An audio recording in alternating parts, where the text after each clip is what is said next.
Where's the blame? You know what it is, as I see it? It's greed.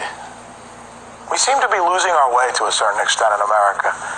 And it's not about the politics. I know everybody says politics and terrorism, the troubling economy. We've lost our way. And we've lost our way because we seem to be losing the one thing that always made our country great.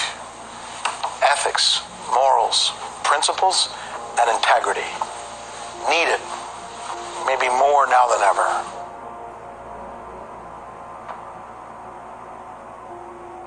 But unfortunately, evil is real, Ed. It walks the earth, and this man was evil. Doctor, you're right. I mean, evil is very real, yet a lot of folks, after the shooting, are quick to point fingers at President Trump and say, you know, it's an environment of hate that has led to this. The only thing that is evil in this instance is the man who perpetrated this massacre and the anti-Semitism that he was propagating. I'll tell you what's evil. It's people who exploit tragedy for their own purposes, and also the man who perpetrated this crime. Doctor, anything else call someone evil, posturing. This is important as well in the United States, especially when it comes to or in light of some of the stories that we were just covering, for example. So here's the question that we pose about the way things were as opposed to the way things are now. Why aren't many of the stories that you need to know about being covered? Or when they are, why is it that they're often not covered in full?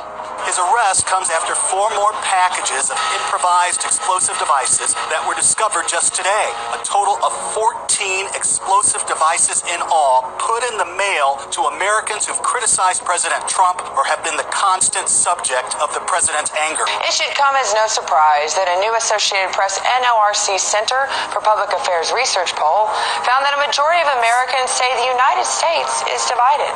The survey found that 8 in 10 Americans think the country is greatly divided about important values. This is not who we are in America. We do not harm our political opponents. We beat them with ideas, not with our fists. This should not be a partisan issue. It doesn't matter if you're a Democrat or a Republican. Violence towards the other side is wrong. Period. So what brought us to this point in the United States?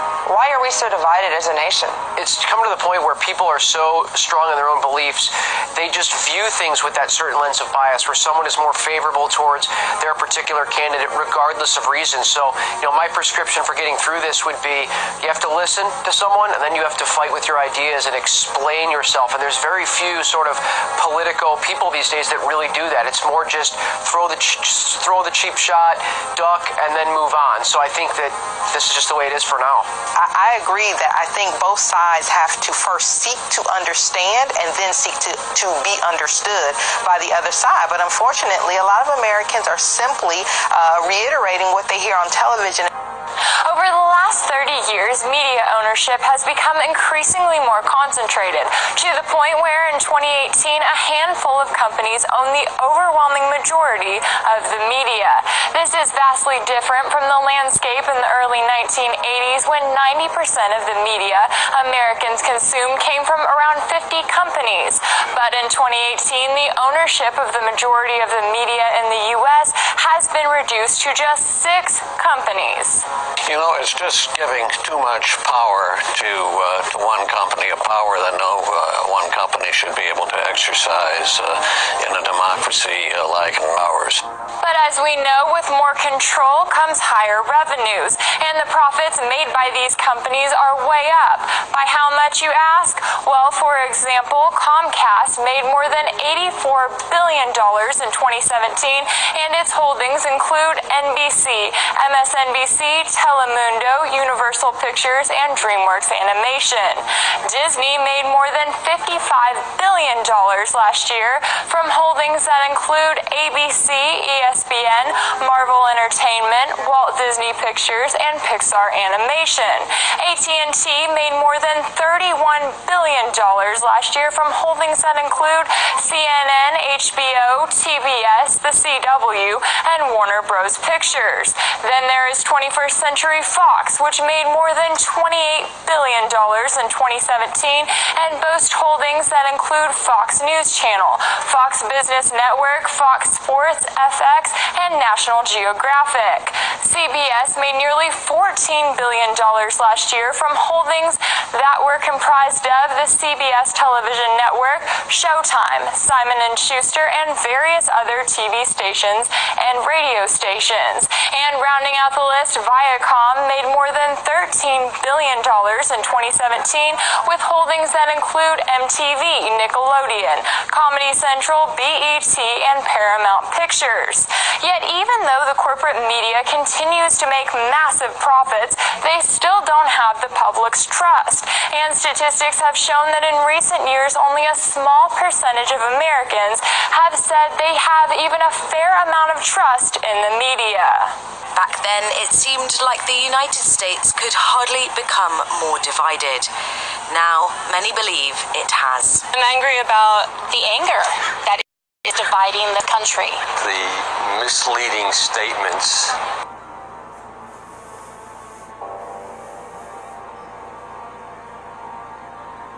The technology is run by people, and people are tribal, and people are greedy, and that's what's going to drive even their business model. I mean, as they start to compete with these 5 giants that we're talking about, so now there might be 10 giants, and we're just little ants crawling around on the ground. Is it impossible? You know, Rachel, your report was fantastic, and I was watching the numbers as you were adding them all up for us, and they're just astronomical. Oh, yeah. And listen, I respect the free market. You know, I think it works. I think, you know, a combination of a free market with some government regulation as control is the right secret sauce. But when you're making $20 billion, can you even have any sense of fairness or of coverage? Supposedly, because basically, Rick, I mean, you have the First Amendment protecting you. Your converse obligations to the public to be fair. You don't have to be balanced. You can have a point of view. But theirs is to the shareholders, isn't it? Well, yeah, theirs is to the shareholders, and then so theirs are to the institutional shareholders, and they aren't people like you and me, and our intrepid reporter here.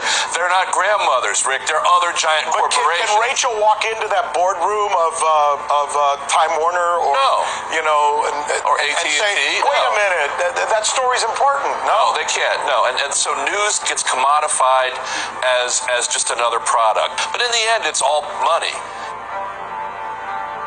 Former Atlanta Fire Chief Kelvin Cochran scores big in his lawsuit against the city. The former Atlanta Fire Chief, who was fired by Mayor Kasim Reed years ago, will receive $1.2 million.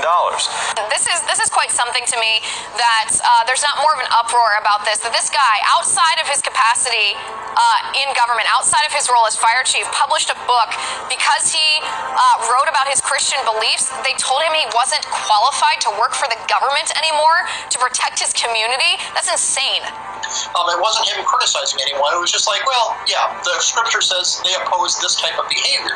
That should have been innocuous. If you had a public employee writing about the Jewish faith, the Muslim faith, or even some atheistic morality that popped up last Thursday, the government needs to stay out of it. He was not doing this on work time. He was sharing his personal views, and he's sharing a view as well that's shared most likely by the great number of people living in Atlanta. I think it's also telling, too, that the press didn't want to touch this when it was going on because he's an African-American. He's a wildly successful African-American leader in his community, and they punished him for his faith. I'm sure a lot of people in Atlanta are very happy to see this turn of events, that the city of Atlanta is paying for their crime. This is what scares me about the left, though. We talk about the war on Christianity often on this show. Liberals, as you know, claim that there is no such thing as the war on Christianity. That's something that we on the right have invented. This is evidence. We did not invent this. The left actually wants to say, if you openly practice and openly speak about your religion, outside of the confines of your home or out of the perimeter of the church parking lot, then you are not qualified to be part of our government. That only if you are actively anti-religion can you take part in our government. That's the part that terrifies me. Good morning, Michael. The details from police are chilling. These girls in just 6th and 7th grade. The girls told investigators it was all part of a ritual meant to honor Satan. This morning, police say 2 girls, just 11 and 12 years old, brought these knives and this pizza cutter to school. Plan to use to kill their classmates and then eat their flesh. And police also tell us that the girls admitted to being devil worshippers. According to investigators, the plan was hatched while watching scary movies during a sleepover. Police also say their investigation revealed disturbing communication between the girls. Messages appear to show the girls planned the murders and even to kill themselves when it was done. They did make comments that they were willing to drink blood and maybe possibly eat flesh. The pair, being held on several charges, allegedly told police they were Satan worshippers. One of their last texts to each other reading, "We shouldn't have met each other, LOL. Now death is near." The chief of police telling ABC News the girls didn't seem worried as they were questioned by investigators. There was essentially no reaction from either of these 2 girls. I would describe them as carefree and nonchalant about the process. How did 2 young kids get to the point where they're plotting to kill and claiming to worship Satan? Graveyard soil, coffin nails, and some revenge oil. That's what a coven of witches in New York used to place a hex on U.S. Supreme Court Justice Brett Kavanaugh this past weekend. He was recently appointed to the lifetime position after facing sexual misconduct allegations. Well, the event was met with protesters condemning the sorcery, while a Catholic priest and exorcist attempted to counter the dark magic by saying a mass.